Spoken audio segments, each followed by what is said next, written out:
Good morning students. आज हम class 7th में चित्र वर्णन का अध्ययन करेंगे। तो आइए शुरू करते हैं। चित्र वर्णन जो आपका व्याकरण में रचनात्मक कार्य में सेकंड चैप्टर है। चित्र वर्णन में आपसे किस प्रकार से परीक्षा में प्रश्न पूछे जाते हैं, पहले हम उसके बारे में जान लेते हैं। चित्र वर्णन के अंतर्गत विद्यार्थियों को परीक्षा में एक चित्र दिया जाएगा। ठीक है, चित्र के आधार पर ही मंजूषा में एक शब्द सूची दी जाएगी और उस चित्र से संबंधित आपको कुछ शब्द दिए जाएंगे।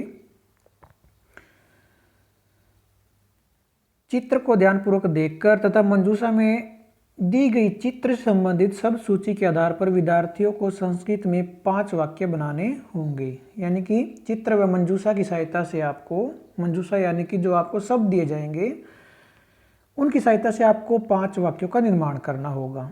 ठीक है। दूसरा कहता है कि परीक्षा में वाक्य बनाने के स्थान पर शब्द सूची से उचित पद चुनकर रिक्त स्थानों की पूर्ति करना भी पूछा जा सकता है। यानी कि आपको नए वाक्य बनाने भी दिए जा सकते हैं और आपको शब्द सूची की सहायता से रिक्त स्थान वाले वाक्य को पूरे करने के लिए भी बोला जा सकता है। ठीक है। तो आपको चित्र के आधार पर वाक्य बनाते समय विद्यार्थियों को किन बातों का ध्यान रखना है, उन बातों को एक बार हम जान लेते हैं। तो सबसे पहला आपका जहाँ तक संभव हो वाक्य सरल तथा संक्षिप्त होने चाहिए। यानी कि छोटे वाक्य बनाने हैं आपने और आसान वाक्य बनाने हैं। ठीक है। उसके बाद कहता है कि शब्दों का प्रयोग चित्र के अनुसार करना चाहिए।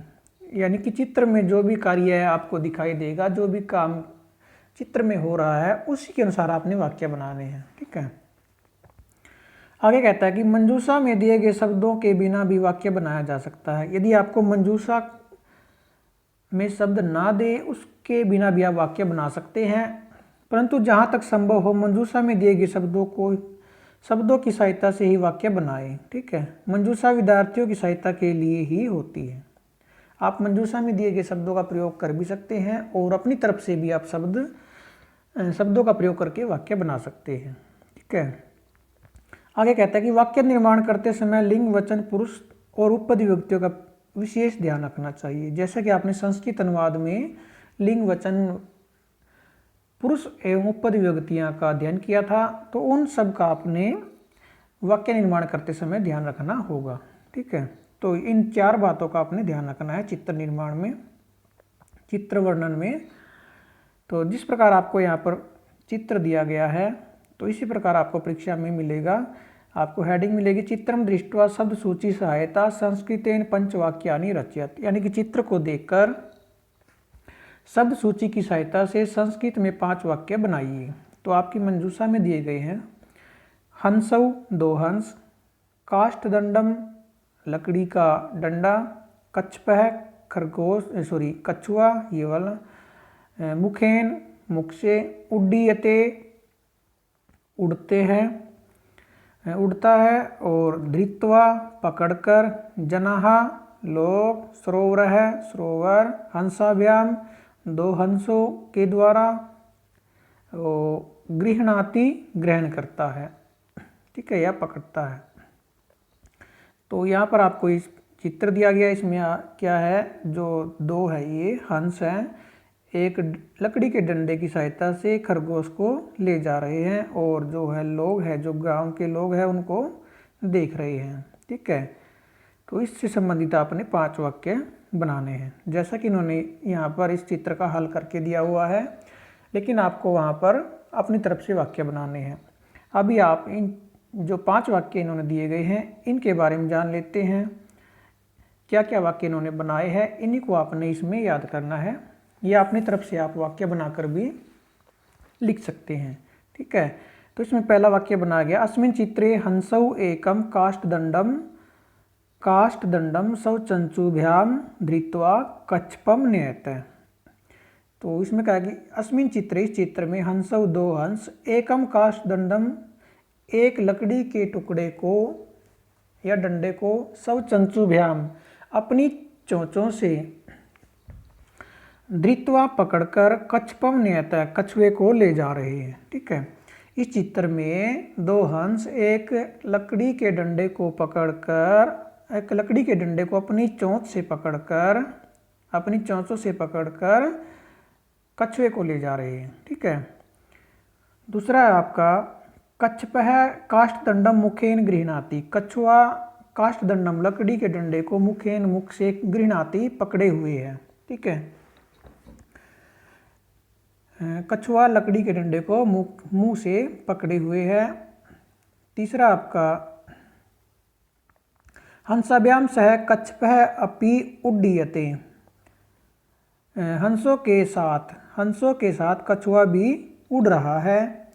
आगे है अधः जना कच्छपम नयन्तौ हंसौ पश्यन्ति। अधः नीचे लोग कच्छपम नयन्तौ कछुए को ले जाते हुए हंसौ दोनों हंसों को पश्यन्ति देख रहे हैं। नीचे लोग कछुए को ले जाते हुए दोनों हंसों को देख रहे हैं।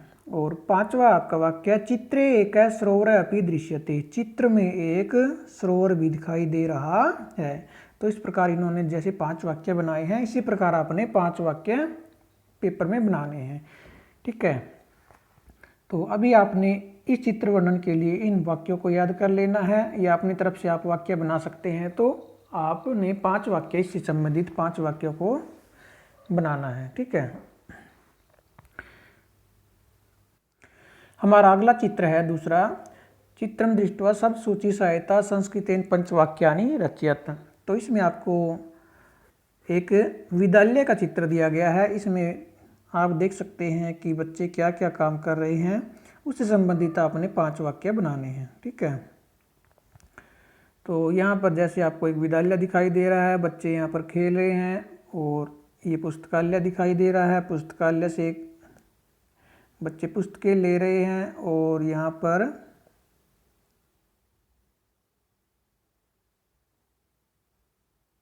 एक ये आपका स्विमिंग पूल दिखाई दे रहा है, इसमें बच्चे नहा रहे हैं और तैर रहे हैं। ठीक है। वृक्ष भी आपको यहाँ पर दिखाई दे रहे हैं। तो इनसे संबंधित आपको क्या करना, 5 वाक्य बनाने हैं। सबसे पहले हम मंजूषा को देख लेते हैं, इसमें क्या क्या शब्द दिए गए हैं। तो मंजूषा में आपको दिए गए हैं पुस्तकालय, विद्यालयस्य चित्रम विद्यालय का चित्र। विद्यालय क्या होता है, विद्यालय में, ये सप्तमी विभक्ति है तो इसका अर्थ हो जाएगा विद्यालय में। क्रीड़ा क्षेत्रम खेल का मैदान, बालकः बालक, पादकंदुकेन फुटबॉल से, तरण सरोवरे स्विमिंग पूल में यानी कि तालाब में, कुशलतापूर्वक यानी कि अच्छी तरह से, तरंती तैर रहे हैं। ठीक है। तो यहाँ पर भी इन्होंने इस चित्र का हल दिया हुआ है। तो यहाँ पर आपने क्या करना है, इन चित्रों को एक बार के जो वाक्य आप बनाए गए हैं इस चित्र से संबंधित इन वाक्यों को आपने देखना है कि किस प्रकार से बनाए गए हैं। तो हमारा पहला वाक्य है यहाँ पर इदम एकस्य विद्यालयस्य चित्रमस्ति। यह एक विद्यालय का चित्र है। ठीक है। जैसा कि आपको दिखाई दे रहा है कि एक विद्यालय का चित्र है, तो इन्होंने वाक्य बना दिया इदम एकस्य विद्यालयस्य चित्रमस्ति। यह एक विद्यालय का चित्र है। दूसरा वाक्य इन्होंने बनाया विद्यालय एक क्रीड़ा क्षेत्रमस्ति। विद्यालय में एक क्रीड़ा क्षेत्र क्या, तो खेल का मैदान। यहाँ पर एक थोड़ा इन्होंने मिस्टेक की हुई है। यहाँ पर जो आपका एक है शब्द आया है, यहाँ पर आएगा आपका एकम। यहाँ पर आपका एकम शब्द आएगा। ठीक है। क्योंकि क्रीड़ा क्षेत्र में आपका क्या है, नपुंसकलिंग है। और ये भी आपका क्या आ जाएगा, नपुंसकलिंग में आएगा। इसका विशेषण है ये एकम, एकम। तो ये भी क्या रहेगा, नपुंसकलिंग रहेगा। तो इसको आपने ठीक कर लेना है। तो क्या कहता है कि विद्यालय एक क्रीड़ा क्षेत्रमस्ति। विद्यालय में एक खेल, यहाँ पर आएगा आपका विद्यालय एकम क्रीड़ा क्षेत्रमस्ति। विद्यालय में एक खेल का मैदान है। आगे कहता है कि तीसरा वाक्य आपका इधर अत्र एक तरण सरोवर अपि अस्ति। यहाँ पर एक तालाब भी है। तरण सरोवर क्या होता है, तालाब, तैरने के लिए जो आपका स्विमिंग पूल होता है। विद्यालय एकम पुस्तकालय अपि अस्ति। यहाँ पर भी इन्होंने गलत कर दिया है। यहाँ पर एक है देना था, यहाँ पर इन्होंने एकम दे दिया है। यहाँ पर आपने लिखना है एक है। ठीक है। तो विद्यालय में एक पुस्तकालय भी है, क्योंकि पुस्तकालय आपका पुल्लिंग में आता है, तो इसके साथ जो विशेषण लगेगा वो भी पुल्लिंग का ही लगेगा। तो यहाँ पर आपने करना है एक है, ठीक है, और इसमें आपने करना है एकम। ये दोनों आपने ठीक कर लेने हैं। विद्यालय एक है, पुस्तकालय अपि अस्ति, विद्यालय में एक पुस्तकालय भी है। आगे है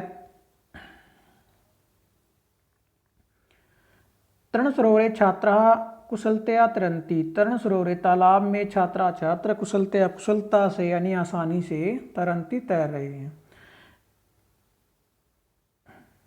तालाब में छात्र कुशलता से तैर रहे हैं, कुशलता मतलब निपुणता से, अच्छी प्रकार से तैर रहे हैं। तो ये आपके यहाँ पर इस चित्र संबंधित 5 वाक्य दिए गए हैं। इनसे अलग आप अगर वाक्य निर्माण कर सकते हैं तो आप अपनी तरफ से भी वाक्य बना सकते हो।